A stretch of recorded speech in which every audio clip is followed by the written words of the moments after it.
గురుబ్రహ్మ ప్రేక్షకులకు నమస్కారం అండి.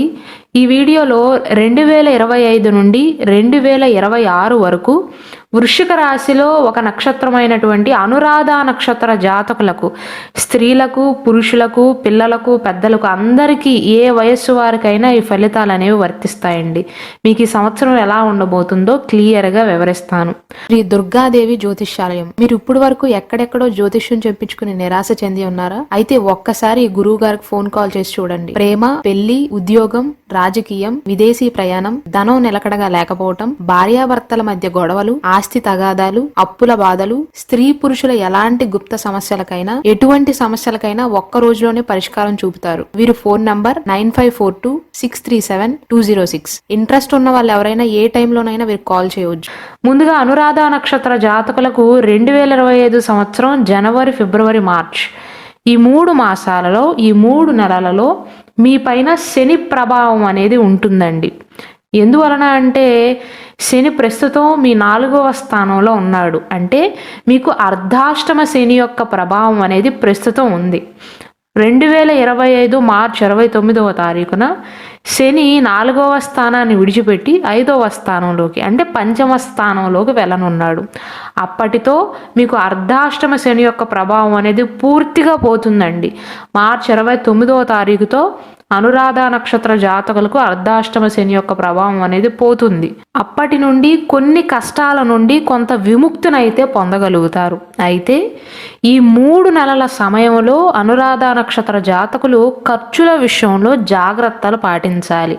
అలాగే ఆరోగ్య విషయంలో కూడా బద్ధకం లేకుండా యాక్టివ్గా ఉండే ప్రయత్నాలు చేయండి. అయితే ఈ సంవత్సరం మొత్తంలో గురువు యొక్క ప్రత్యేక ఆశీస్సులతో అనురాధ నక్షత్ర జాతకులకి మాత్రం చాలా వరకు సానుకూలమైనటువంటి ఫలితాలు అనేవి ఉండబోతున్నాయి. అయితే ఈ సంవత్సరంలో ఖర్చులు బాగానే ఉండబోతున్నాయండి. ఈ నూతన సంవత్సరంలో మీరు చేసే ప్రయత్నాలలో అయితే విజయాన్ని సాధించగలుగుతారు. అన్నిటికీ సిద్ధంగా ఉంటారు. గురువు మే 14వ తారీఖు వరకు 7వ స్థానంలో ఉంటాడు. ఆ తర్వాత 8వ స్థానంలోకి వెళ్తాడండి. రాహుకేతువుల యొక్క ప్రభావం వల్ల కొన్ని ఆటంకాలు ఉన్నప్పటికీ కూడా, ముఖ్యంగా కెరీర్ పరంగా మీరు నిరంతరం ప్రయత్నాలు చేసినట్లయితే, బద్ధకం లేకుండా ప్రయత్నాలు చేసినట్లయితే ఖచ్చితంగా కెరీర్ పరంగా పురోగతిని సాధిస్తారు అని చెప్పవచ్చు. మార్చ్ మాసం నుండి మే మాసం వరకు, మళ్ళీ మే మాసం నుండి అక్టోబర్ మాసం వరకు ఈ మధ్య కాలంలో మాత్రం, ఈ సమయంలో మాత్రం మీకు బాగుంటుందండి. కోరుకున్న ధనాన్ని సంపాదించగలుగుతారు. అయితే అనురాధ నక్షత్ర జాతకులు మాత్రం ఎవ్వరి ఆర్థిక వ్యవహారాల్లోనూ మీరు వేలు పెట్టవద్దు. మీ సొంత ఆర్థిక వ్యవహారాలలో ఎవ్వరినీ వేలు పెట్టనివ్వవద్దు. 2024 సంవత్సరంలో అనురాధ నక్షత్ర జాతకులు వీడియో చేసేటప్పుడు నేను ఆరోగ్య విషయంలోనూ అలాగే సంబంధ బాంధవ్యాల విషయంలో జాగ్రత్తలు తీసుకోమని చెప్పా. అయితే ఈ సంవత్సరంలో ఆరోగ్యం కంటే, సంబంధ బాంధవ్యాల కంటే కూడా ఆర్థిక పరంగా జాగ్రత్తలు తీసుకోవాలండి. మీ ఆర్థిక స్థితిని బలోపేతం చేసుకోవటానికి మీకు కొన్ని అవకాశాలు దక్కుతాయి. అయితే ప్రతి ఒక్క నిర్ణయం తీసుకునేటప్పుడు, అది చిన్న విషయమైనా పెద్ద విషయమైనా, ముఖ్యంగా ఆర్థిక వ్యవహారాలలో మాత్రం 3వ వ్యక్తి చెప్పేది వినండి. విన్నా మీకు అది మంచిది, మీకు ఉపయోగపడుతుంది అంటేనే ముందుకు ప్రొసీడ్ అవ్వండి తప్ప ఆర్థిక వ్యవహారాలలో ఎవ్వరిని వేలు పెట్టనివ్వద్దండి. అయితే ఈ సంవత్సరంలో మాత్రం అనురాధ నక్షత్ర జాతకుల పైన గురువు యొక్క ఆశీస్సులు అనేవి ఉంటాయండి. మీ ఆర్థిక స్థితిని బలోపేతం చేసేందుకు మీ జీవిత భాగస్వామి సహకరిస్తారు. అలాగే మీ సోదరుల యొక్క మద్దతును కూడా పొందగలుగుతారు. కొన్ని కొత్త ఆదాయ వనరులను అయితే పొందగలుగుతారండి. అయితే ఈ సంవత్సరంలో అనురాధ నక్షత్ర జాతకులు సంపాదించటం గొప్ప కాదు, సంపాదించింది నిలబెట్టుకోవటం గొప్ప. గురువు 8వ స్థానంలో సంచారం చేసే సమయంలో విదేశాల నుండి కొన్ని మంచి ప్రయోజనాలను అయితే పొందగలుగుతారు. ముఖ్యంగా ఉద్యోగ వ్యాపారాలు ఎవరైతే విదేశాల్లో చేయాలి అనుకుంటున్నారో, విదేశాల్లో హైయర్ స్టడీస్ చదువుదాం అనుకుంటున్నా లేదా విదేశాల్లో ఉద్యోగాన్ని వెతుక్కుంటున్నా వారికి అనుకూలంగా ఉండబోతుంది. మెయిన్గా ఎప్పుడంటేనండి, గురువు మే 14వ తారీఖు రాత్రి 10:36 నుండి అక్టోబర్ 18వ తారీఖు రాత్రి 7:34 వరకు మిథున రాశిలో సంచారం చేస్తాడు. అంటే ఈ అనురాధ నక్షత్ర జాతకులకు గురువు అష్టమ భావంలో స్వర్ణమూర్తిగా సంచారం చేస్తాడండి. గురువు ఇక్కడ శుభ ఫలితాలను అందిస్తాడు. మీ పైన అనుకూలమైనటువంటి ప్రభావం ఉంటుంది. అనుకున్న కోరికలు నెరవేరతాయి. ముఖ్యంగా ఉద్యోగం లేని వారికి ఉద్యోగం లభించే అవకాశాలు ఉన్నాయి. ఒకవేళ ఉద్యోగం చేస్తున్నట్లయితే ప్రమోషన్లు వచ్చే అవకాశాలు ఉన్నాయి. మీ పై అధికారుల యొక్క సపోర్ట్ అనేది మీకు అందుతుందండి. అయితే 2025 సంవత్సరం అక్టోబర్ 18వ తారీఖు రాత్రి 7:34 నుండి 2025 సంవత్సరం డిసెంబర్ 31వ తారీఖు వరకు ఈ మధ్య సమయంలో, అంటే 2025 సంవత్సరం చివరి వరకు అక్టోబర్ నుండి గురువు కర్కాటక రాశిలో సంచరిస్తాడండి. అంటే నవమ భావంలో తామ్రమూర్తిగా సంచారం చేస్తాడు.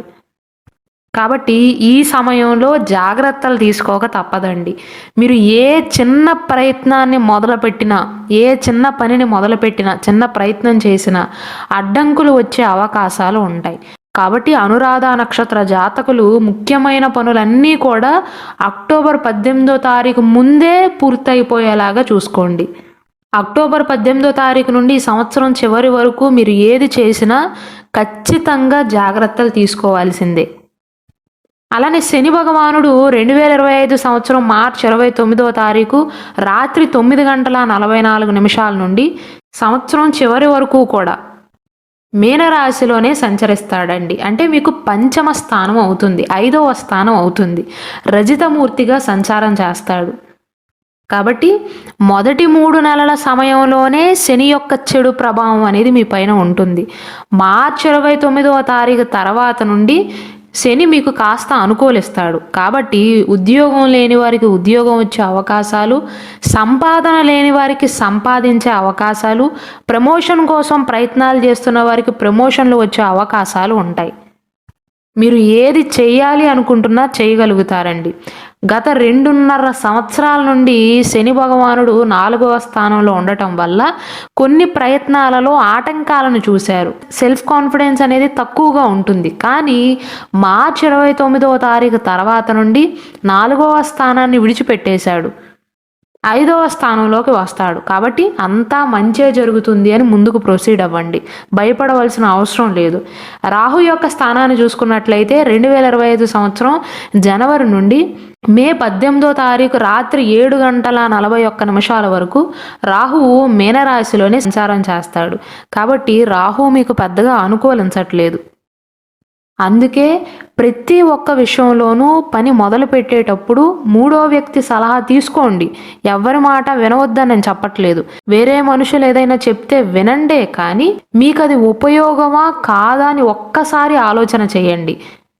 పని మొదలుపెట్టిన తర్వాత ఒక 50% కంప్లీట్ అయిన తర్వాత ఇది మంచిదా కాదా అని ఆలోచించకుండా పని మొదలు పెట్టక ముందే కొంత సమయాన్ని తీసుకున్నా పర్వాలేదు, కొంత సమయం వేస్ట్ అయినా పర్వాలేదు అనుకుని 1కి 2 సార్లు ఆలోచన చేసి ఆ తర్వాత పనిని మొదలు పెట్టండి. నేను ఎందుకు ఇలా చెప్తున్నాను అంటే, అనురాధ నక్షత్ర జాతకులకు ఈ సంవత్సరంలో మైండ్ సెట్ అనేది ఎలా ఉంటుందంటేనండి, పని మొదలు పెట్టక ముందు ఆలోచించరు. పని మొదలుపెట్టి సగం పూర్తయిపోయిన తర్వాత ఇలా కాకుండా వేరేలాగా ప్రొసీడ్ అవ్వాల్సిందే, ఇది మధ్యలో ఆపేసి మళ్ళీ మొదటి నుండే చేసుకొద్దామా అనేటువంటి మెంటాలిటీతో ఉంటారు. ఆ మెంటాలిటీని మార్చుకోవాలి. పని మొదలు పెట్టక ముందే దానిపైన ఎక్కువగా దృష్టి పెట్టండి. అలానే రాహు అనుకూలించట్లేదు కాబట్టి అనురాధ నక్షత్ర జాతకులు వాహనాలు నడిపే విషయంలో జాగ్రత్తలు తీసుకోవాలి. అంటే ఈ సంవత్సరం చెడుగా ఉంటుందని నేను చెప్పట్లేదండి. ఒక్కొక్క గ్రహం మీకు అనుకూలంగా ఉంటుందా ప్రతికూలంగా ఉంటుందా అని మీకు అర్థం అవ్వాలని చెప్తున్నాను అంతే. గత 2.5 సంవత్సరాల నుంచి అనుకూలంగా లేని శని ఈ సంవత్సరం మార్చి 29వ తారీఖు తర్వాత అనుకూలంగా ఉంటాడు. దానితో పాటుగా అన్నిటికంటే ముఖ్య గ్రహమైనటువంటి బృహస్పతి యొక్క ఆశీస్సులు అనేవి మీ పైన ఉంటాయి. అక్టోబర్ మాసం వరకు మీరు కంగారు పడవలసిన అవసరం లేదు. అలాగే మొదటి 3 నెలల సమయంలో జనవరి, ఫిబ్రవరి, మార్చి 29వ తారీఖు వరకు కొన్ని జాగ్రత్తలు తీసుకుంటే సరిపోతుంది. ఇక్కడ రాహు అనుకూలంగా లేడు కాబట్టి వాహనాలు నడిపే విషయంలో స్త్రీలైనా పురుషులైనా జాగ్రత్తలు తీసుకోవటం మంచిదండి. నడిపేటప్పుడు యాక్సిడెంట్స్ కాకుండా, బైక్ స్కిడ్ అవ్వకుండా జాగ్రత్తలు తీసుకోండి. ఎందుకంటే చిన్న చిన్న వాహన ప్రమాద సూచనలు అయితే కనిపిస్తున్నాయి. 2025 సంవత్సరం మే 18వ తారీఖు రాత్రి 7:41 నుండి డిసెంబర్ మాసం వరకు, అంటే ఈ సంవత్సరం చివరి వరకు కూడా రాహువు కుంభరాశిలో సంచరిస్తాడండి. ఇది కూడా అంత అనుకూలమైనటువంటి స్థానం అయితే కాదు. రాజకీయ నాయకులు ఎవరైతే ఉన్నారో వారు మాట్లాడే విషయంలో జాగ్రత్తలు తీసుకోవాలి. అలాగే గందరగోళానికి గురి కాకూడదు. ఎంత జాగ్రత్త పడితే అంత మంచిదండి. కేతు యొక్క స్థానాన్ని చూసుకున్నట్లయితే 2025 సంవత్సరం స్టార్టింగ్ నుండి మే 18వ తారీఖు వరకు కేతు కన్యా రాశిలో సంచరిస్తాడండి.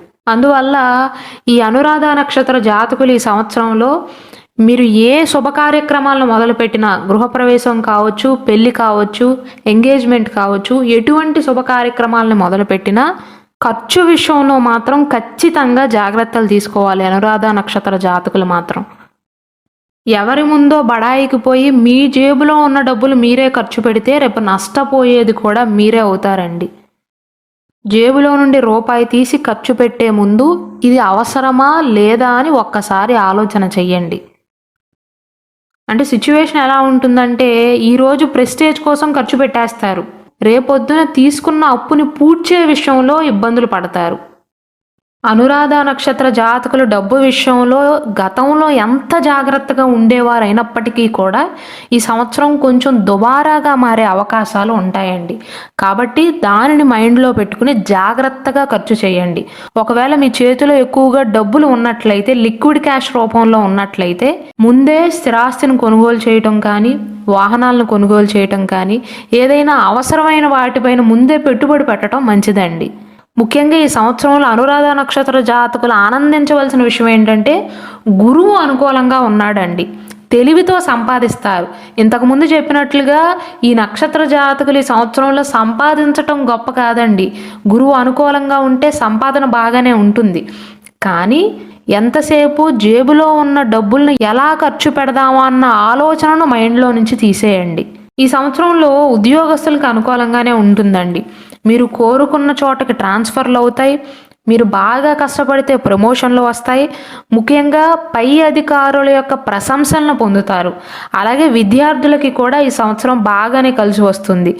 చదువు విషయంలోనూ, ఉద్యోగ అన్వేషణ విషయంలో కూడా అనుకూలంగానే ఉంటుంది. విదేశాలకు వెళ్ళటానికి వీసాలు త్వరగా లభిస్తాయి, ఉద్యోగాలు లభిస్తాయి. అలాగే అనురాధ నక్షత్రంలో జన్మించిన క్రీడాకారులు ఎవరైతే ఉన్నారో వారికి కూడా ఈ సంవత్సరంలో గొప్ప అవకాశాలు, మంచి అవకాశాలు లభించే సూచనలు అయితే కనిపిస్తున్నాయండి. రాజకీయ రంగంలో ఉన్నవారు గందరగోళానికి గురైనప్పటికీ కూడా శత్రువులు కూడా మిత్రులయ్యే అవకాశాలు ఉంటాయి. మీరు పోటీ చేసే స్థానాల్లో విజయం లభించే అవకాశాలు ఉంటాయి. ఇక కుటుంబ పరంగా చూసుకున్నట్లయితే, కుటుంబ పరంగా అయితే మిక్స్డ్ రిజల్ట్స్ అనేవి ఉంటాయండి. గురువు 7వ స్థానంలో సంచరించే సమయంలో అంటే మే 18వ తారీఖు వరకు జీవిత భాగస్వామితో సంబంధం అనేది బాగుంటుందండి. అవివాహితులకు వివాహం అయ్యే అవకాశాలు ఉంటాయి. అలాగే మార్చి 29వ తారీఖుతో శని ప్రభావం నుండి విముక్తి లభిస్తుంది. కాబట్టి మానసికంగా సంతోషంగా ఉంటారు. అది కూడా ఒక రకంగా మీకు ఈ సంవత్సరంలో పెద్ద పాజిటివ్ పాయింట్గా చెప్పవచ్చు. అర్ధాష్టమ శని యొక్క ప్రభావం అనేది పూర్తిగా తొలగిపోయిన తర్వాత మానసికంగా ఉల్లాసంగా ఉంటారు. మనసు ప్రశాంతంగా అనిపిస్తుంది. సమస్య అనేది ఒక్కొక్కటిగా తగ్గుతుంది. మీ కుటుంబ పరిస్థితులు అనేవి గతం కంటే మెరుగుపడతాయి. ఆరోగ్యపరంగా చూసుకున్నట్లయితే ఆరోగ్యపరంగా కూడా మిశ్రమ ఫలితాల నుండి అనుకూలమైనటువంటి ఫలితాలు గోచరిస్తున్నాయండి. శని భగవానుడు 4వ స్థానంలో ఉన్నంతకాలం మొదటి 3 నెలల సమయంలో ఆరోగ్యపరంగా చిన్న చిన్న ఇబ్బందులు అనేవి ఎదురవుతాయండి. అలాగే ఉద్యోగ వ్యాపార పరంగా కొంత ఒత్తిడి అనేది పెరుగుతుంది. కాబట్టి మొదటి 3 నెలల సమయంలో శారీరక ఆరోగ్యం పైన మాత్రమే కాకుండా మానసిక ఆరోగ్యం పైన కూడా జాగ్రత్తలు తీసుకోవాలి. అయితే మార్చి 29వ తారీఖు తర్వాత నుండి ఇమ్యూనిటీ పవర్ అనేది పెరుగుతుందండి. మనసు ప్రశాంతంగా ఉంది అంటే ఆటోమేటిక్గా శారీరకంగా కూడా బాగుంటుంది. మీ శక్తి సామర్థ్యాలు అనేవి పెరిగే అవకాశాలు ఉంటాయండి. అలాగే వ్యాపారస్తులు చూసుకున్నట్లయితే గురువు అనుకూలంగా ఉంటాడు కాబట్టి వ్యాపారంలో పురోగతిని సాధిస్తారు. భాగస్వామ్య వ్యాపారాలు బాగానే కలిసి వస్తాయి. అలాగే జీవిత భాగస్వామితో సంబంధం కూడా బాగానే ఉంటుంది. మే 18వ తారీఖు తర్వాత గురువు 7వ స్థానాన్ని విడిచిపెట్టి 8వ స్థానంలోకి వెళ్తాడు కాబట్టి వ్యాపార సంబంధిత కొత్త ఒప్పందాలను ఒప్పుకునే అవకాశాలు ఉంటాయి.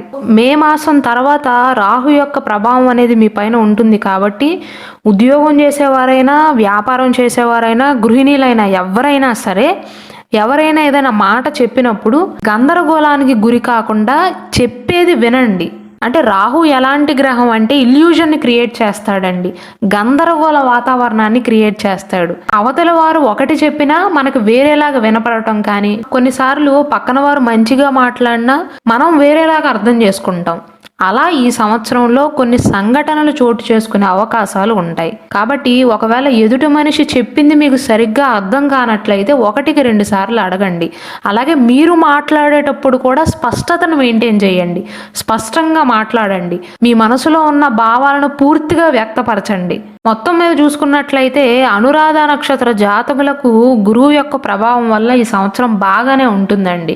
దానితో పాటుగా అర్ధాష్టమ శని యొక్క ప్రభావం పోతుంది కాబట్టి బాగానే ఉంటుంది. అయితే కొన్ని జాగ్రత్తలు తీసుకోవాలి. అదేంటంటే, 1, మీరు మాట్లాడే విషయంలో స్పష్టంగా మాట్లాడుతూ ఎదుటివారు చెప్పేది 1-2 సార్లు అర్థం చేసుకుని తర్వాత రియాక్ట్ అవ్వండి. రెండవది, ఈ సంవత్సరంలో సంపాదించటం పైన మాత్రమే దృష్టి పెట్టకుండా ఖర్చు విషయంలో కూడా దృష్టి పెట్టాలి. ఎంత సంపాదిస్తున్నావు, ఎంత ఖర్చు అవుతుంది, ఆ విషయంలో కూడా జాగ్రత్తలు తీసుకోవాలి. మూడవది, వాహనం వాడే విషయంలో జాగ్రత్తలు తీసుకోవాలండి. రోడ్డు మీద మీరు బాగానే వెళ్ళవచ్చు, మీరు రూల్స్ పాటించవచ్చు, ఎదుటివారు పాటించకపోయినా ఆ ప్రమాదం మీకు జరిగే అవకాశాలు ఉంటాయి. కాబట్టి అలర్ట్గా ఉండండి. ముఖ్యంగా ఇంటి నిర్మాణ పనులు ఎవరైతే మొదలు పెడదామో అనుకుంటున్నారో లేదా స్థిరాస్తులను కొనుగోలు చేయాలి అనుకుంటున్నారు వారు మే మాసంలోపు పూర్తి చేసుకోవటం మంచిదండి. ఎందుకంటే ఈ సమయంలో మీరు బాగా ఆలోచించగలుగుతారు. గురువు యొక్క గోచారం అనేది అనుకూలంగా ఉంటుంది. ఆ సమయంలో ఆటంకాలు అనేవి చాలా తక్కువగా ఉంటాయి, లేదా అసలు ఉండకపోవచ్చు.